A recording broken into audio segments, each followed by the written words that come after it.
जम्मू कश्मीर के कठुआ में आतंकियों से मुठभेड़। सर्च ऑपरेशन के दौरान जैश ए मोहम्मद के आतंकियों ने की जवानों पर फायरिंग। सुरक्षा बलों ने पूरे इलाके को घेरा। जम्मू कश्मीर में एलओसी के पास फिर दिखे पाकिस्तानी ड्रोन। राजौरी में शाम करीब 7 बजे पाकिस्तानी ड्रोन को देखते ही सेना ने की कई राउंड फायरिंग। भारतीय सेना की फायरिंग के बाद पाकिस्तानी सीमा में लौटे ड्रोन। 11 जनवरी को भी एलओसी के पास दिखे थे पाकिस्तानी ड्रोन। विदेश मंत्री एस जयशंकर ने अमेरिकी विदेश मंत्री मार्को रूबियो के साथ फोन पर बात की। ट्रेड, खनिज, न्यूक्लियर एनर्जी और रक्षा पर रहा फोकस। विदेश मंत्री जयशंकर ने मार्को रूबियो के साथ बातचीत को बताया सफल। कहा कई मुद्दों पर संपर्क में रहने पर सहमति बनी। ईरान और अमेरिका विवाद में रूस की एंट्री। कहा ईरान पर हमला स्वीकार नहीं किया जा सकता। मिडिल ईस्ट के साथ पूरी दुनिया को खतरा। ईरान में अब तक 2571 लोगों की मौत। मरने वालों में सुरक्षा बलों के जवान भी शामिल। 16,000 प्रदर्शनकारी हिरासत में। वहीं ईरान के सुप्रीम लीडर अयतुल्ला अली खामेनी ने प्रदर्शनकारियों पर गोलीबारी के दिए आदेश। ईरान के सरकारी मीडिया ने भी 2000 से ज्यादा लोगों की मौत की पुष्टि की। अमेरिकी राष्ट्रपति ट्रंप ने कहा ईरान में मरने वाले प्रदर्शनकारियों की सही संख्या का इंतजार, उसी के हिसाब से की जाएगी कार्रवाई। राष्ट्रपति ट्रंप ने ईरानी युवाओं से विरोध जारी रखने का आह्वान किया। कहा ईरानी देशभक्तों, विरोध रखे जा रहे संस्थानों पर करे कब्जा, आ रही है मदद। राष्ट्रपति ट्रंप ने सोशल मीडिया पर लिखा, जब तक ईरान में प्रदर्शनकारियों की बेमतलब हत्या बंद नहीं हो जाती, ईरानी अधिकारियों के साथ सभी मीटिंग रद्द है। राष्ट्रपति ट्रंप ने ईरान को फिर से महान बनाने की अपील की। लिखा, हत्यारों और दुर्व्यवहार करने वालों के नाम याद रखें, उन्हें इसकी कीमत चुकानी पड़ेगी।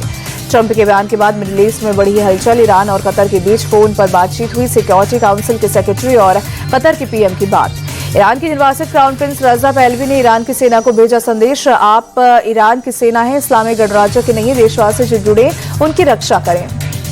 रजा पहलवी ने सेना को दी चेतावनी, आपके पास ज्यादा समय नहीं है, मदद आ रही है, अपराध करने वालों को सजा दी जाएगी।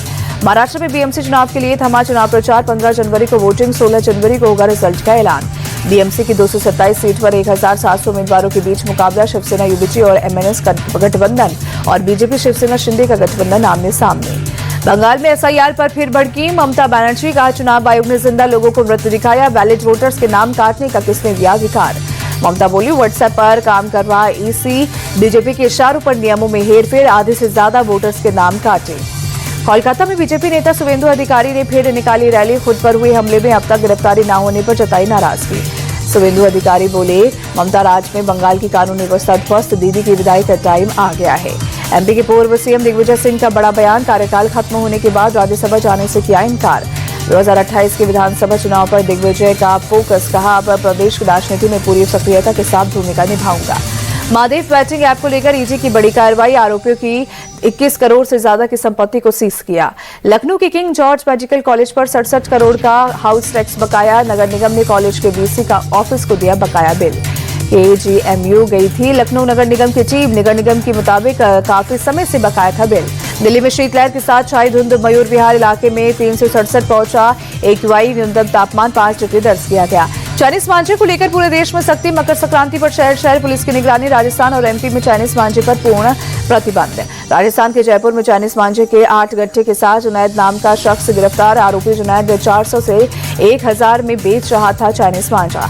जयपुर के एसएमएस ट्रॉमा सेंटर में सोमवार की रात को मची अफरा तफरी। आईसीयू में पाइपलाइन लीकेज की वजह से भरा पानी। गाजियाबाद में अवैध कॉलोनियों पर एक्शन। प्रशासन ने अवैध निर्माण को किया ध्वस्त। से 70 बीघा में बसाई जा रही थी अवैध कॉलोनी। विवेक विहार और मिथिला नगर में चल रही थी प्लॉटिंग। कार्रवाई के दौरान भारी पुलिस फोर्स रहा तैनात। प्रशासन ने कहा, बिना अनुमति के लिए किए गए निर्माण को बख्शा नहीं जाएगा। और ये पुलिस का ऑपरेशन लंगड़ा जारी। मुठभेड़ में एक बदमाश गिरफ्तार, दूसरा फरार। मौके से 2 तमंचे, 4 कारतूस बरामद। अबरोहा पुलिस की बदमाश से मुठभेड़। 25,000 का इनामी बदमाश गिरफ्तार। आरोपी ने एक्सीडेंट के विवाद में जज की पेशकार की पीट कर हत्या की थी। प्रयागराज के माघ मेले में उमड़ा श्रद्धालु का हुजूम। एकादशी के मौके पर संगम में लगा रहे हैं आस्था की डुबकी। एकादशी के अवसर पर अयोध्या में उमड़ा जनसैलाब। बड़ी संख्या में रामलला के दर्शन करने पहुंच रहे हैं श्रद्धालु।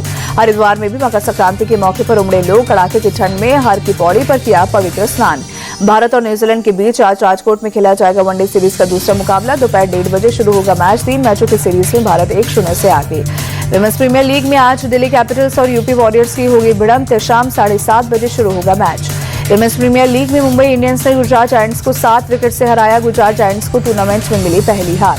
डब्ल्यूपीएल इतिहास में पहली बार रिटायर आउट होने वाली खिलाड़ी बनी आयुषी सोनी। मुंबई इंडियंस के खिलाफ रिटायर्ड आउट हुई।